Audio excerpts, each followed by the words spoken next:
C'est un plaisir de vous retrouver pour faire le point sur l'actualité nationale et internationale. Bonjour à toutes et à tous et bienvenue dans ce journal. Voici les principaux titres. La Société béninoise d'énergie électrique prévoit des interruptions dans la fourniture d'électricité ce jeudi dans plusieurs localités. Les détails dans ce journal. Toujours dans ce journal, rappel à l'ordre du gouvernement sur le renvoi des élèves en période de composition. Vous écouterez les clarifications du porte-parole du gouvernement sur cette mesure dans cette édition. Et puis, à l'international, aux États-Unis, le secrétaire d'État Marco Rubio annonce la fermeture du service chargé de la lutte contre la désinformation. Le développement de ces titres et bien d'autres, c'est dans un instant. La Société béninoise d'énergie électrique annonce des perturbations dans la fourniture d'énergie électrique dans plusieurs localités ce jeudi 17 avril 2025 entre 10h et 15h. Les villes concernées sont Cotonou, Abomey-Calavi, Porto Novo, Ouida, Lokossa, Boycon, Dassa, Parakou, Djougou et Kandi. Notons que ces perturbations s'inscrivent dans le cadre des travaux de maintenance entrepris par la SB2E et ses partenaires. Le gouvernement béninois prévoit de doter le groupement national des sapeurs-pompiers d'un lot d'équipements motorisés.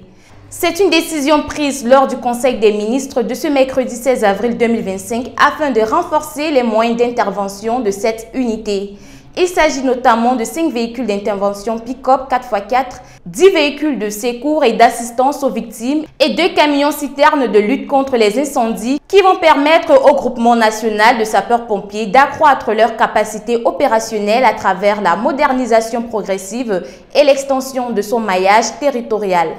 Lors de son point de presse après le Conseil des ministres, le porte-parole du gouvernement est revenu sur la mesure d'interdiction de renvoi des écoliers et apprenants en devoir.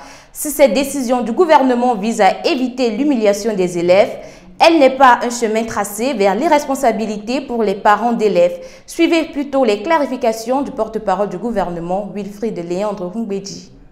Cette mesure n'appelle pas de la part des parents d'élèves une attitude contraire à celle des personnes responsables. Et cette attitude responsable, lorsque nous avons inscrit les enfants et qu'il y a des frais de scolarité à payer, c'est qu'il faut les payer. Et bien entendu, dans notre pays, l'école primaire publique est gratuite pour tout le monde, filles comme garçons. L'école secondaire publique est gratuite pour les filles de la 6e en 3e. Et depuis l'année dernière, nous avons commencé à expérimenter l'extension de la mesure de gratuité de l'enseignement pour les filles jusqu'au niveau second cycle. L'année dernière, nous avons fait dans 20 communes à titre expérimental et nous avons reconduit cette année l'expérience afin de voir à terme s'il y a moyen de généraliser à tout le pays. En dehors des cas où il est formellement prescrit la gratuité, ou bien dans le cas où nous sommes en train de faire cette expérimentation de l'extension de la gratuité pour les filles du second cycle dans les collèges publics, nulle part ailleurs, il n'y a d'exonération de frais de scolarité. Donc notre mesure ne vise pas à priver les établissements des ressources qui leur permettent de tourner et de délivrer les enseignements aux enfants. Elle ne vise pas non plus à permettre aux parents d'élèves de ne pas s'acquitter de leurs responsabilités vis-à-vis des écoles où ils ont inscrit leurs enfants. Et donc, il faut que cela soit clair pour tout le monde. La mesure du gouvernement, conformément au droit à l'éducation des enfants, conformément à sa volonté aussi de ne pas soumettre les enfants à une pression inutile qui aurait pour conséquence plutôt de les frustrer, la mesure vise à les maintenir en classe lorsqu'il y a composition et à faire en sorte que leur dossier d'examen soit transmis. Il appartiendra aux écoles de prendre d'autres mesures pour recouvrer les frais de scolarité auprès des parents débiteurs plutôt que de mettre une pression injustifiée sur les enfants.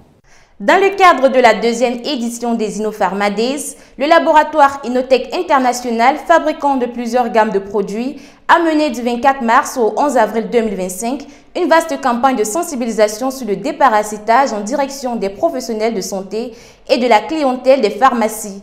De Pobet à Cotonou, médecins, pharmaciens et consommateurs ont été outillés pour mieux faire face aux parasitoses intestinales.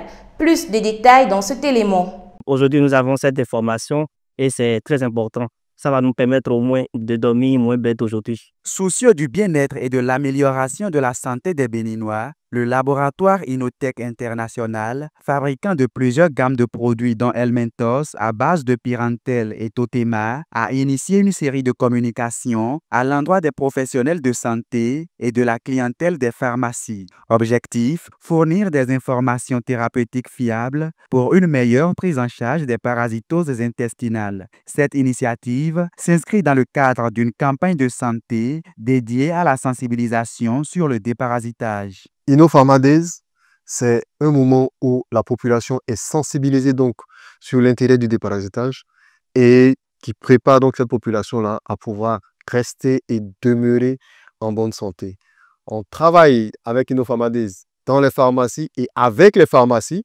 Pour la deuxième édition, on a souhaité ouvrir la communication avec les prescripteurs, avec des agents de santé également, pour une meilleure communication sur l'intérêt du déparasitage. Lancée officiellement le 24 mars 2025 à Pau-Bay, la deuxième édition des InnoPharma Days s'est ouverte à un public plus large que lors de la première. Cette année, les prescripteurs, notamment les médecins, les agents de santé et le personnel des pharmacies, ont été pleinement associés. Ensemble, ils ont échangé sur les bonnes pratiques pour accompagner les populations dans la lutte contre les vers intestinaux en toute sécurité. Ce TP est vraiment riche en informations.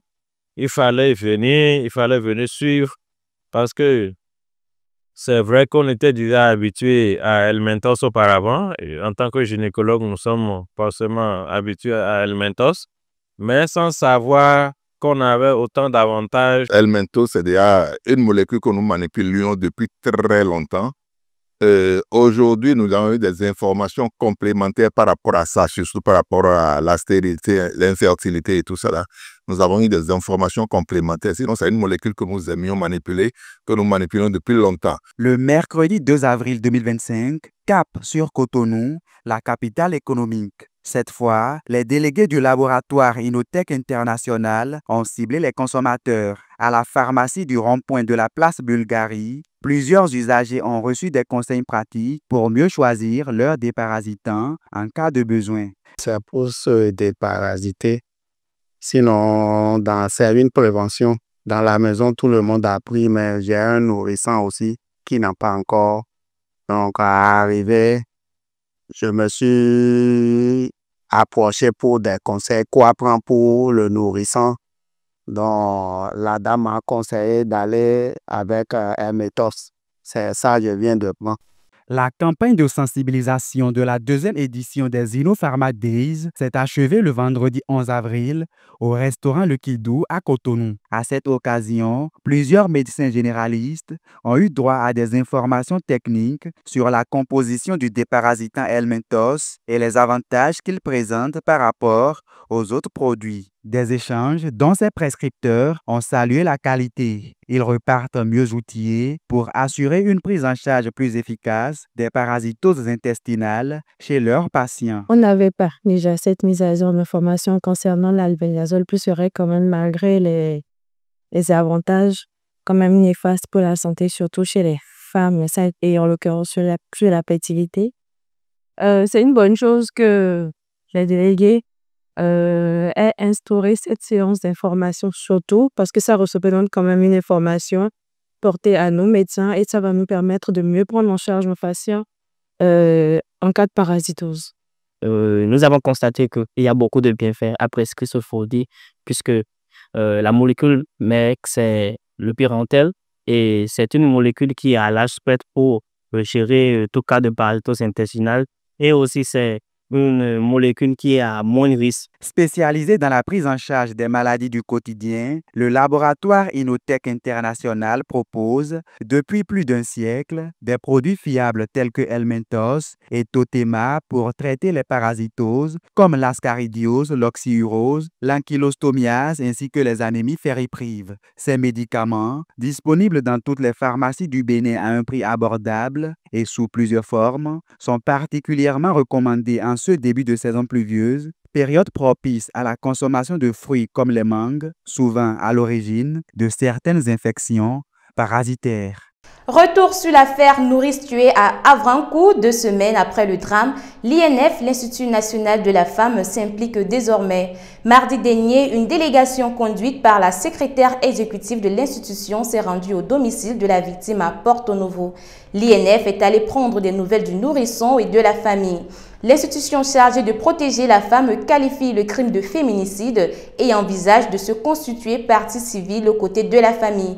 On écoute les explications de la secrétaire exécutive à la fin de la visite. L'Institut national de la femme est très attristé, profondément attristé par ce meurtre brutal qui a frappé notre sœur. Et nous nous sommes déplacés depuis Cotonou pour exprimer nos vives condoléances à la famille éplorée qui visiblement traverse des moments très difficiles en ce moment. Ce crime crapuleux est l'occasion qui vient rappeler à notre conscience collective qu'il est temps que nous puissions tous nous unir pour lutter contre les violences faites aux femmes et aux filles. Et l'Institut national de la femme est solidaire à la famille et est totalement disposé et disponible à accompagner la famille de la victime à bénéficier de l'assistance psychologique, de tout le suivi, le soin psychologique dont elle aura besoin, de bénéficier également de l'assistance juridique et judiciaire durant tout le process, mais aussi au-delà. À cet effet, nous avons adressé une manifestation d'intérêt au procureur de la République de première instance du tribunal de Porto Novo afin de nous constituer partie civile aux côtés de la victime pour que les auteurs de ce crime crapuleux puissent véritablement faire face à la justice. Il est aussi important pour nous de rappeler que l'Institut national de la femme met à disposition des autorités judiciaires tout le dispositif dont ils auraient besoin et qui pourrait d'une manière ou d'une autre aider à pouvoir véritablement donner accès à la justice à cette famille. C'est aussi le lieu de rappeler qu'il est temps que ce genre de crimes crapuleux, de féminicide cesse dans notre pays. Ce ne sont plus des actes que nous pouvons tolérer. L'Institut national de la femme, par ma voix, réaffirme son engagement à promouvoir le droit des femmes et des filles et nous le faisons au travers de nos campagnes de sensibilisation, au travers du soutien optimal que nous accordons aux victimes de violences basées sur le genre. Pour finir, je voudrais laisser 2 numéros qui sont des numéros d'alerte, des numéros de dénonciation. Le 01 51 07 88 88, le 01 51 07 88 88 et le 114 qui est un numéro totalement gratuit que vous pouvez utiliser, peu importe l'opérateur de téléphonie que vous avez. Ces 2 numéros vont vous permettre de nous joindre, de dénoncer si vous êtes victime de violence ou si vous êtes témoin de violence, de pouvoir dénoncer pour avoir rapidement accès à tout le package de services que nous offrons. Le Real Madrid, champion en titre, ne disputera pas les demi-finales de la Ligue des Champions cette saison. Battus hier soir au Santiago Bernabéu, les Madriliens n'ont pas réussi à rattraper leur retard face à l'équipe d'Arsenal. Le score cumulé est de 5-1 en faveur des Anglais qui affronteront le Paris Saint-Germain en demi-finale. Dans l'autre match de la soirée, l'Inter Milan a fait match nul 2-2 contre le Bayern Munich.